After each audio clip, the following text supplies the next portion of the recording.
오늘 마가복음 7장 1절에서 23절까지 말씀을 가지고 하나님의 계명과 사람의 전통이라는 제목으로 하나님의 말씀을 증거하도록 하겠습니다. 여러분, 겉을 중요하게 생각하는 것이 우리 한국 사회죠. 겉을 아주 중요하게 생각합니다. 그래서 학벌을 아주 중요하게 생각하기 때문에 학위를 따고 박사 학위를 따고 이렇게 하는 것이 한국 사람들이 특별히 이렇게 열심히 학업을 열심히 하죠. 외모도 마찬가지예요. 외모도 정말 한국 사람처럼 그렇게 이쁘게 꾸민 사람이 없는 것 같아요. 전 세계를 보니까. 여기 와서 보니까 한국 사람들이 참 예쁘게 꾸몄더라고요. 한국 사람들 또 이게 집도 마찬가지죠. 집도 처음에 이렇게 작게 하다가 점점 커져요. 왜요? 처음에는 화장실 하나 했다가 화장실 점점 2개, 3개, 4개. 화장실 늘리다가 천국 가게 생겼습니다. 그렇죠? 한국 문화가 여러분 어떤 문화입니까? 유교 문화죠. 유교 문화. 유교 문화가 뭔가요? 형식을 중요하게 생각하는 문화입니다. 그게 뭐냐면 겉으로는 안 그런 척, 속으로는 참 정말 하기 싫은데 겉으로는 전혀 안 그런 척하면서 하는 거죠. 유교 문화가 그런 것입니다. 체면 문화입니다. 한국 문화가. 싫어도 충청도 말로 괜찮아요 이렇게 하는 거죠. 괜찮아요. 이것이 어떻게 보면 물론 좋은 예도 있지만 어떻게 보면 이중성이기도 하죠. 사람에게 어떻게 보일지, 사람이 나를 어떻게 평가할지, 나를 어떻게 바라보는지 자꾸 그거를 생각하면서 살아가는 것이 특별히 우리 한국 문화인 것 같습니다. 장례식 중에서 가장 이제 중요한 어떤 목사님이 추도사를 이제 하는데, 목사님이 돌아가셨는데 이제 어떤 목사님이 추도사를 하는데, 목사님이 고인이 되셔서 그 고인 되신 분을 이제 설명을 하잖아요. 이 고인이 어떤 분인지. 그래서 이 고인 되신 분은 아주 정직했고 아내에게 다정했고 헌신적이었고 자녀들에게도 참 자상했고 몹시 따뜻한 분이셨습니다. 그래서 막 좋은 얘기를 좀 하잖아요. 찬사를 늘어놓습니다. 목사님 고인에 대한 찬사를 막 늘어놓았을 때 그 미망인인 그 부인이 이제 아내죠. 고개를 막 갸우뚱하는 거예요. 하지만 목사님 최고의 찬사를 계속 늘어놓습니다. 그랬더니 그 미망인인 그 아내가 옆에 있는 딸에게 이렇게 합니다. 얘야, 너 관 안에 있는 사람이 누구인 우리 아버지인지 확인 좀 해봐라 가서. 칭찬을 너무 이렇게 하는데 우리 남편 맞는지. 우리는 칭찬을 많이 주잖아요. 아니어도 막 하잖아요. 세상에서 가장 인정받기 힘든 사람이 누군가요? 바로 부부 사이인 것 같아요. 부부 사이. 가족이죠. 가족에게 인정받는 신앙이 진짜 신앙인 줄 믿습니다. 어떻게 그렇게 생각할 수 있어요? 물론 이제 좀 재밌는 얘기인데, 오늘 집사님의 그것도 약간 외식적인 모습인데 애완견이 죽었습니다. 여기 교회 여기도 그런 문화가 있는데 이제 목사님께 장례를 부탁했어요. 개가 죽은 장례를 부탁했어요. 근데 개 장례식을 이거 하다니 참 뭔가 좀 그러니까 자꾸 이제 거절을 했습니다. 그러자 집사님이 이런 얘기를 합니다. 개를 위해서 고액의 보험금을 목사님 들어놨습니다. 그래서 이 보험금을 타면은 한 11조도 하고 감성금도 하려고 했는데 이런 얘기를 막 하는 거예요. 그때 목사님이 이렇게 말씀하십니다. 물론 다 없는 얘기입니다. 집사님께 이렇게 얘기했어요. 진작에 예수 믿는 개라고 얘기 안 했냐고. 예수 믿는 개인지 몰랐다고. 농담이지만 아무튼 이런 것이 뭐냐면 이중성이란 거예요. 이중적인 모습이죠. 외식하는 모습이라는 것입니다. 여러분, 이런 말이 있습니다. 여자분들은 화장을 하면 이렇게 바뀌잖아요. 화장빨이라는 말이 있죠. 목사님들은 무슨 빨일까요? 아멘빨이라는 거 있습니다. 아멘빨. 그래서 아멘하면 믿음으로 받는 겁니다. 여러분, 그냥 가만히 생각으로 들으면 생각으로 받는데 아멘 할 때 믿음으로 받는 것입니다. 할렐루야?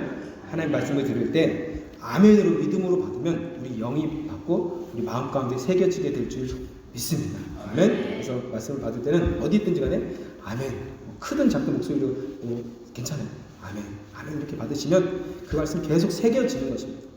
여러분, 오늘 본문 말씀 보면은 제자들 몇 명이 손을 씻지 않고 떡을 먹었습니다. 그러자 바리새인들과 서기관들이 예수께 와서 어찌하여 당신의 제자들은 장로들의 유전을 준행치 아니하고 부정한 손으로 떡을 먹나이까 5절에 그렇게 말씀하죠. 근데 예수님은 그 물음에 답도 하지 않으면서 6절부터 8절까지 이런 말씀하시죠. 그 본문에 보시면 6절부터 8절. 가라사대 이사야가 너희 외식하는 자에 대하여 잘 예언하도다. 기록하시되 이 백성이 입술로 나를 존경하되 마음은 내게서 멀도다. 사람의 계명으로 교훈을 삼아 가르치니 나를 헛되이 경배하는도다 하였느니라. 너희가 하나님의 계명은 버리고 사람의 유전을 전통을 지키느니라. 여러분, 예배, 모든 예배가 하나님 기쁘 받으시는 예배가 될까요? 그렇지 않습니다. 하나님이 받으시는 예배가 있고 하나님 받지 아니하시는 예배가 있습니다. 참 예배가 있고 헛된 예배가 있습니다.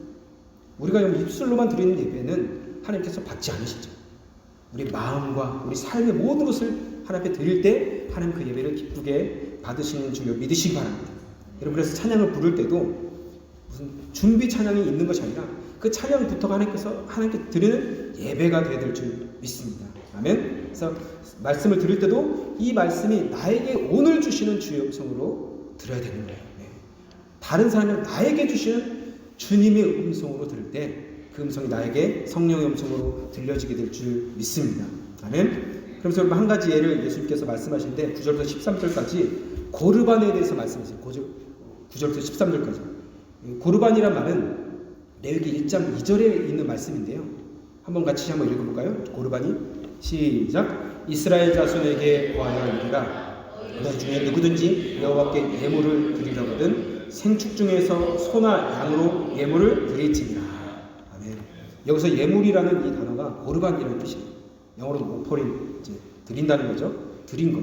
하나님께 드리는 것. 이것이 나쁜 건가요? 좋은 건가요? 고르반은 좋은 것입니다. 하나님께 드리는 것 좋은 거예요. 근데 예수님 당시에 바리새인들은 고르반 하나님께 드리고 하나님께 드렸으면, 물론 제사를 드리고 예배를 드렸으면 내 마음대로 살아도 된다고 생각했던 것이죠. 이것이 문제인 것입니다. 예배가 무엇인가요? 주일날 1시간, 2시간 앉아서 우리가 이 배치를 따뜻하게 대표놓고 가는 것이 예배가 아니라는 것이죠. 열심히 찬양하고 하나님 말씀 듣고 기도하고 예물을 드립니다. 그것이 다가 아니라는 것입니다. 그러면 주님께서는 우리 삶 전체를 보시고 그 예배를 받으신다는 것을 믿으시길 바랍니다. 주님, 내가 주일 예배를 열심히 드렸으니까 6일 동안 내 마음대로 살게요. 이것이 아니에요. 이게 바리새인의 삶이었던 것이죠. 그래서 들어올 때는 하나님 안녕하세요. 나갈 때는 하나님 안녕히 계세요. 또 다음 주에 올게요. 이렇게 하는 것이 예배가 아니라는 것입니다. 내가 할 만큼 했으니까 이제는 내 삶은 터치하지 마세요. 직장의 문제든 사업 문제든 자녀 문제, 학업 문제, 진로 문제, 취업의 문제, 결혼 문제, 돈 문제, 이 모든 문제들은 터치하지 마세요. 예배 잘 드렸잖아요. 이건 내가 알아서 열심히 할게요. 그것이 아니라는 것이죠. 예수를 믿는다는 것은 예수님을 구세주로 영접하고 예수님을 주님으로 영접하는 것입니다. 구세주로 영접한다는 것은 십자가에 달리신 예수님을 믿는 것입니다. 십자가에 달리신 것은 내가 달릴 수 없어요. 저와 여러분이 달릴 수 없는 것입니다. 그렇죠? 우리는 죄인이기 때문에 누구를 대신해서 죽을 수 있는 어떻게 보면 그런 능력이 없어요. 오직 예수님만 십자가에 달릴 수 있는 분이세요. 믿으십니까? 그분이 우리의 모든 죄를 다 짊어지고 하나님의 어린 양이 되셔서 십자가에서 달리신 그분이 바로 뭐예요? 구세주가 되는 것입니다. 그 십자가에서 모든 것을 이루셨습니다. 할렐루야.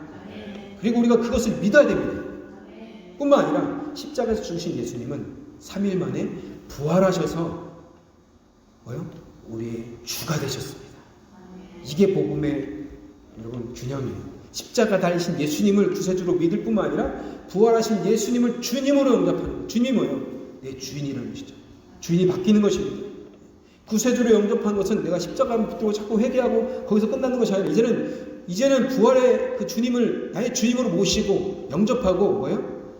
주님 뜻이 무엇입니까? 주님의 길이 무엇입니까? 묻고 나아가는 삶이 바로 거듭난 신자들의 모습이라는 것입니다. 할렐루야. 그래서 구원받는다는 것은 이 두 가지를 믿는 거예요. 십자가에 달리신 예수님 믿을 뿐만 아니라 부활하신 지금도 살아계신 주님을 나의 주님으로 영접하는 거예요. 그것을 믿는 것이 여러분 진짜 믿음이라는 것을 믿으시기 바랍니다.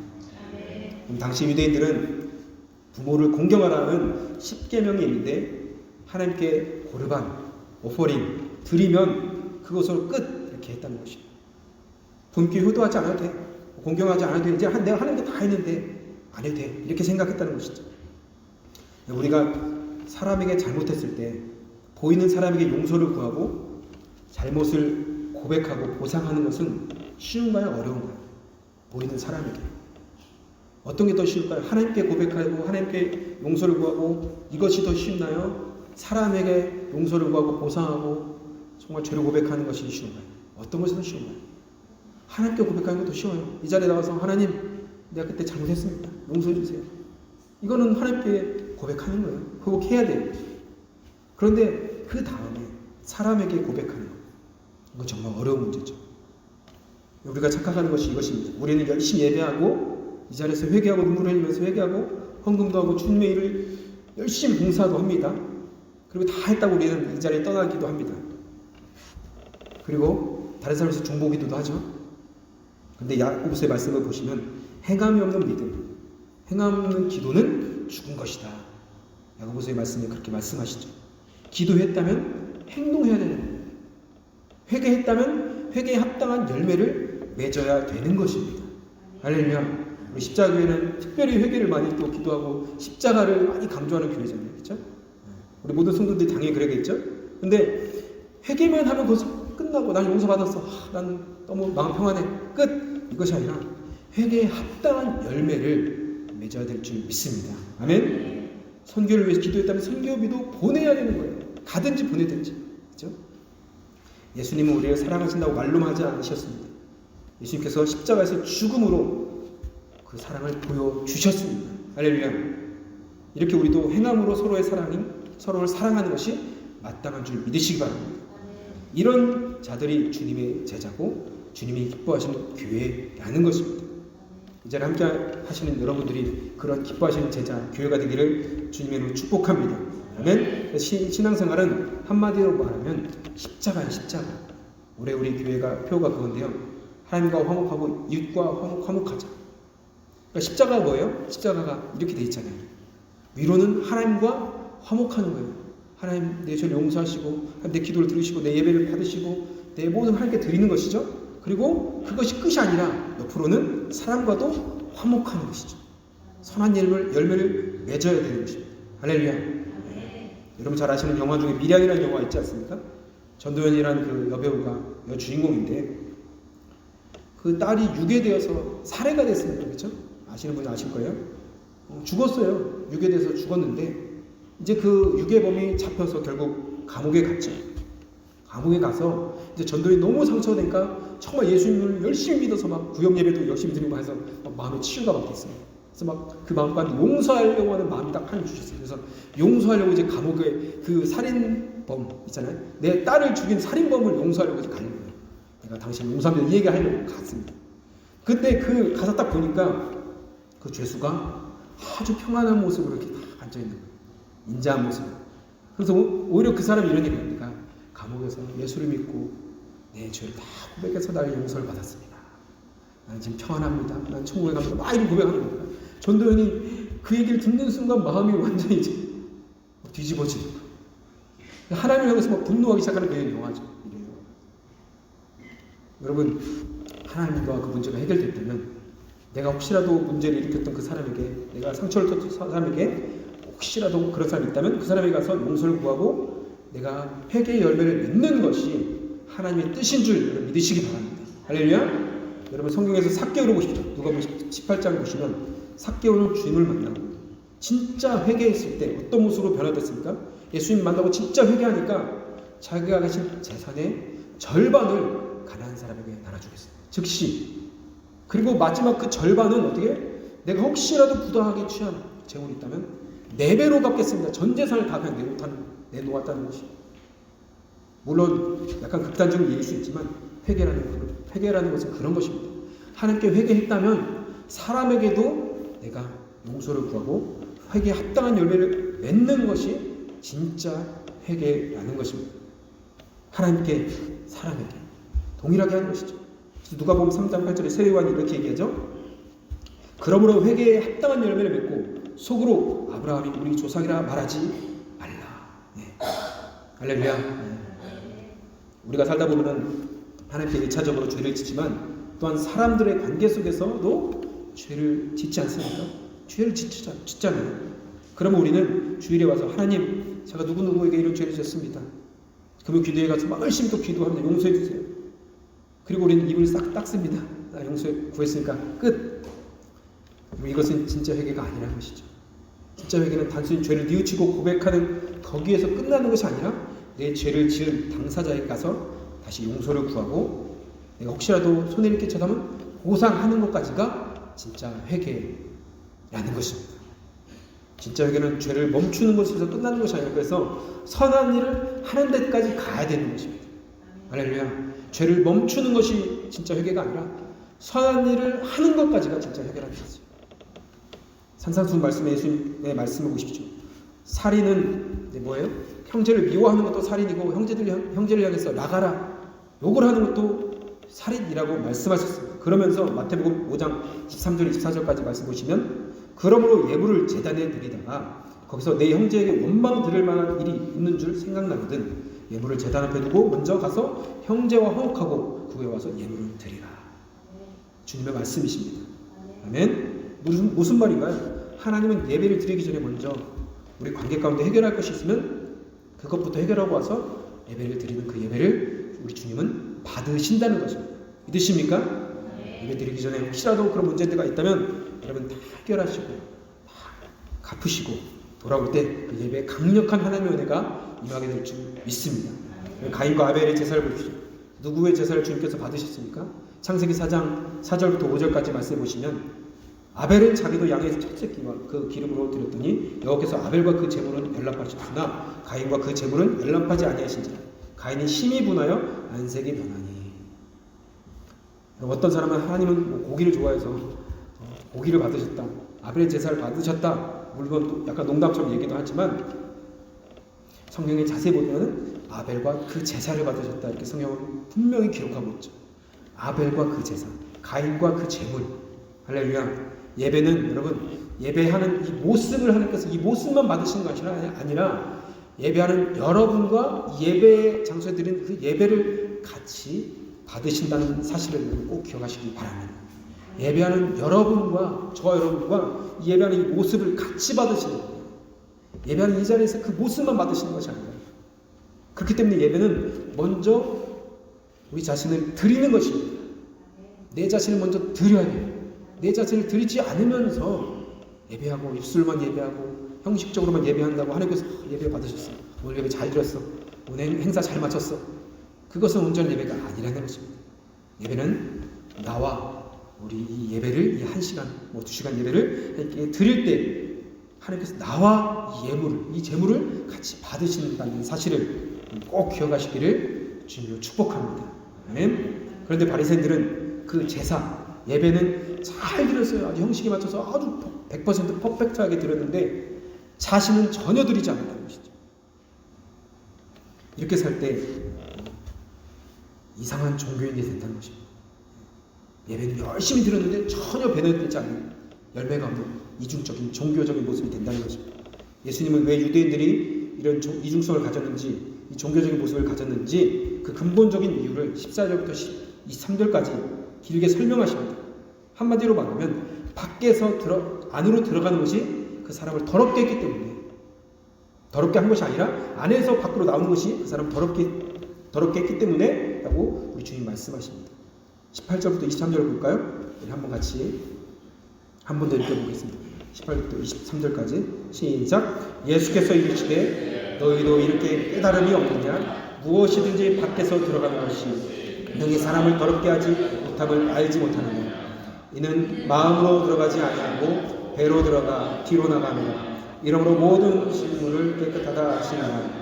또 이르시되 사람에게서 나오는 그것이 사람을 더럽게 하느니라. 속에서 곧 사람의 마음에서 나오는 것은 악한 생각, 곧 음란과 도둑질과 살인과 간음과 탐욕과 악독과 속임과 음탕과 질투와 비방과 교만과 우매함이니 이 모든 악한 것이 다 속에서 나와서 사람을 더럽게 하느니라.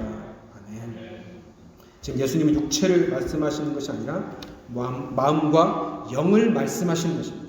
마음과 영. 먹는 것이 사람을 더럽게 하는 것이 아니라 사람의 마음 속에서 나오는 그 악한 생각이 그 사람을 더럽게 만든다는 것입니다.